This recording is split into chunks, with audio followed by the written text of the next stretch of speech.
Welcome to Bonang Travels. I don't know if I should call it a breakaway or a getting one or you can tie. I'm not really sure what to call it, but yes, I have been getting quite a few requests to cover my travel, or rather my days as cabin crew. So yes, this is it. My name is Bonang. It seems narcissistic to have it in the title. I know. I'm not a narcissist, I promise. And this is my bear. His name is QR for obvious reasons. Right, so welcome to my breakaway segment. It's just me and QR today. Bogamoso isn't here, and it should be very interesting. So, first things first, thank you so much to everyone who subscribed to the channel. I love having you guys there. I love hearing from you. And yes, finally we are doing the segment. So, I was cabin crew for 2 years, a little over 2 years, and for this first sort of segment, I wanted to touch on how I became cabin crew. I was in university, and then my husband's cousin, my very beautiful cousin, wanted us to go to South Africa for an open day. Mind you, I didn't know what an open day was. I didn't know what happens at open days. And I thought to myself, well, you're in your final year, why not just give it a shot? Like, you have absolutely nothing to lose. So, went to South Africa with her and my husband and her sister. Excuse me, sorry. And the first time I went to South Africa by bus, and the first time I was ever in Park Station, which we will cover at a different time, it was scary, I wouldn't lie. Like, Park Station is too much for someone who's not really familiar with the environment. So fast forward to the whole process, the whole recruitment process. So, as I'm sure you can all tell by QR's jersey, I used to be cabin crew for Qatar Airways. Yes. And how I joined. So they have open days. They normally post on their website, which I had never been to. I had zero knowledge of Qatar Airways when I went for the open day. So I wore business attire. So the recruitment stage happens in what I would like to call, I'm not sure if it's 4 or 5 stages, but I'll count the stages. Well, not stages, but just days. Okay. So day 1 of the recruitment process, you saw that there is an open day online, and then online they normally tell you the location of the open day and from what time to what time, and the request is normally to be in business attire. So we arrived there first day. There was a very, very, very long line, but we got there at, I think the open day began at 8:30, but we got there at around 7 maybe, and already there was a very long queue. I was number 400 and something, I think. So then we got there, and I don't know what to expect. You submit, not really submit, you're holding your CV. So you're holding your CV, and there's a picture of you. So then you go, and just the whole of day 1 is what I would like to call first impressions. So you are to make the best first impression of your life, because this is where they decide whether or not you will go on to day 2. It is solely based on first impressions. So it's what kind of first impression do you make? So that is why mostly girls will like do their hair tied in a bun to look very businessy, and then they'll do their full makeup, yes, and lipstick, just the works, but not too much for work. And then so we're in the queue all day, and I decided, I didn't decide. Bokamsa at the time decided that it would be a good idea for us to socialize and split up. Like, don't just talk to the people that you came with. Go socialize. Because like, for all you know, the recruiters are within the crowd.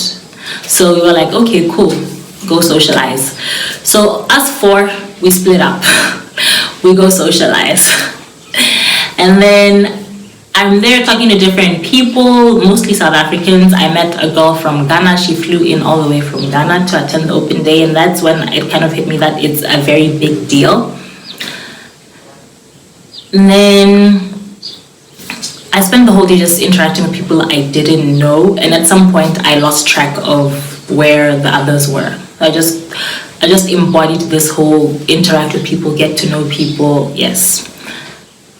Then later on, it was our turn, which, fascinating enough, we all went in at the same time. And they take your CV, look at it for like 2-3 seconds, and then look at you. So I walked in with this huge smile plastered on my face. I don't even know if it was a smile or I was nervous, so I tried to like smile it off. And then she pulls out a letter. The letter has a number on it, and then she hands me this letter. She tells me, we will see you tomorrow. So come back tomorrow for day 2 of recruitment. So at this point, I'm ecstatic. I'm so ecstatic. So we got the letters, like the 3 of us. We got letters, just the girls. I think at that time they weren't recruiting guys. So we got the letters. Cool. We come back the next day. All right. So day 2 of recruitment.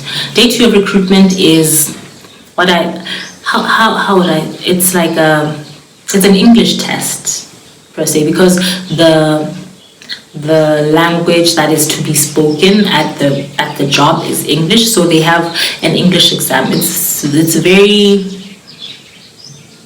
for people who grew up speaking English, it's like basic English, just a bit of English and an essay at the back.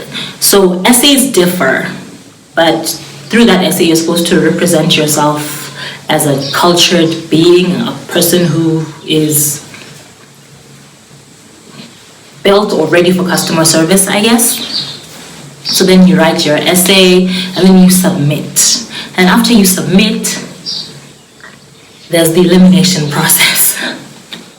So then they call out those who made it, and then if they don't call out your number, because they don't say your name, they say your number. So if they don't call out your number, unfortunately, then you do not make it to the next stage. This is all day 2.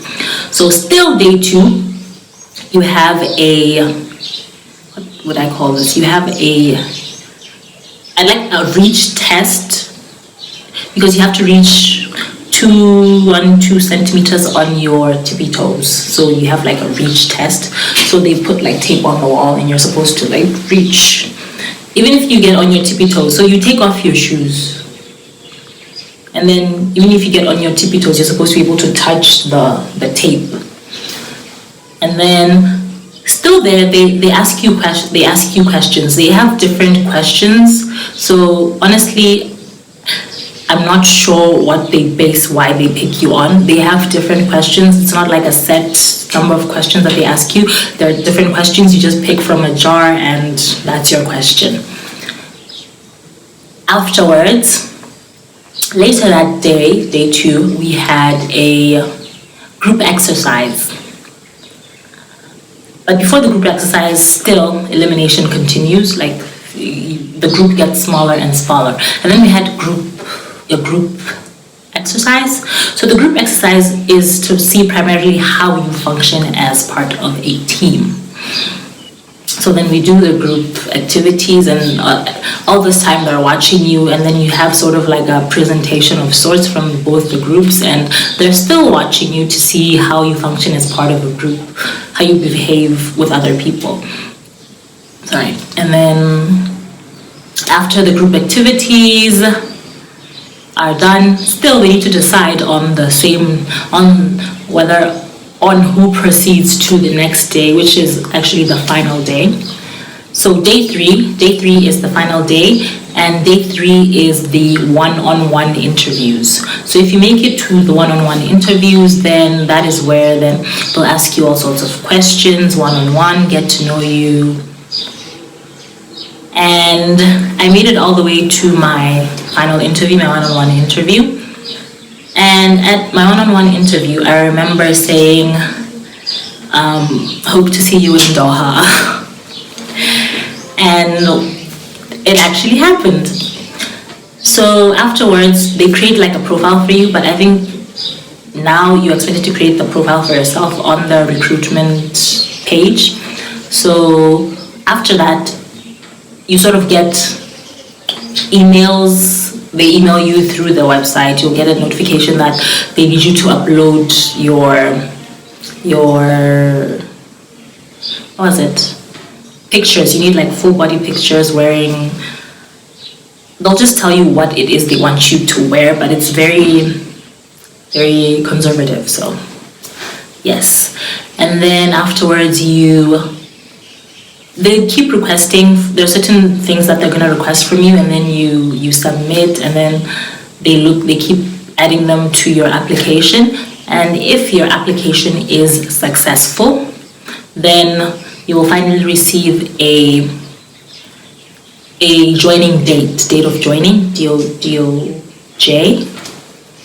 And that is the day on which you will be flying to Doha from whichever base it is you pick. So just because I joined in South Africa, it didn't mean that I had to fly from South Africa. So I informed them that my base was Botswana, so they flew me from Sesretsakama to Doha. So I had to connect in OR Tambo.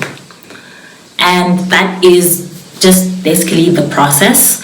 I am uncertain of other airlines' recruitment processes, as I have never gone through it. It was the first time I went through such a process. So I'm not sure how other airlines do the recruitment process, but I'm sure it's a bit similar. So that was how I joined Qatar Airways. So I lived in Doha for 2 years. 2 years and some months. Yes. And they train you themselves. So it didn't matter that I did not have any experience. I didn't have any cabin crew license. That does not matter to them. So just needed to add that.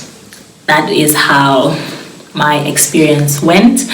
The reason I chose to sort of join ISA, because it is an option, it is a choice. For my whole life, I've always been into like academics, like I have to do this, I have to do this, I have to do this. And at one point I actually skipped a grade. So I felt the need to take a step back. Instead of just jumping from school to like office work, I thought maybe take a year off and do something different. Don't always be doing something because you feel like it is the next step or the right thing to do.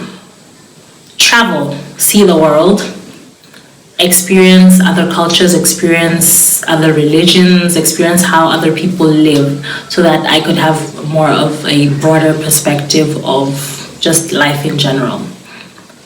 So don't restrict yourself to just working in the country that you currently live in.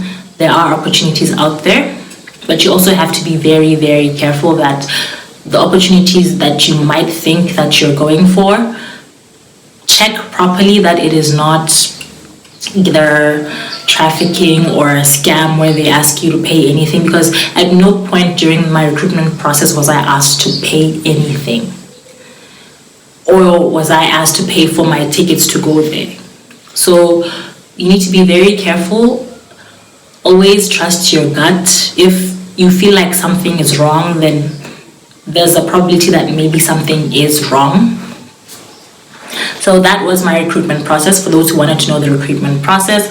So if you would also like to look into these, there's plenty of blogs that you could go look at, and you could also look up their website to see recruitment. But because of COVID, I'm sure that recruitment right now has been halted, but they'll open up someday, and you might want to become cabin crew yourself and see the world. So that was all I had today on Bonang Travels. Thank you so much for watching.